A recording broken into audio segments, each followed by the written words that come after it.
Dzire.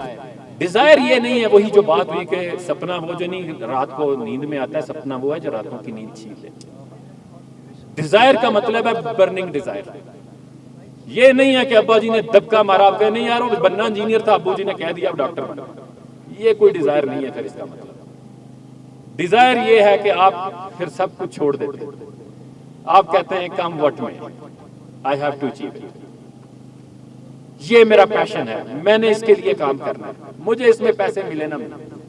लेकिन ये मुमकिन नहीं है, क्योंकि when passion and work meet miracles happen. आपका काम को कहते हैं happy is the man who loves his profession. इससे बड़ी ब्लेसिंग ही कोई नहीं है कि आप उस काम में पड़ जाएं, उस प्रोफेशन को इख्तियार कर लें जिसको आप इंजॉय करते हैं।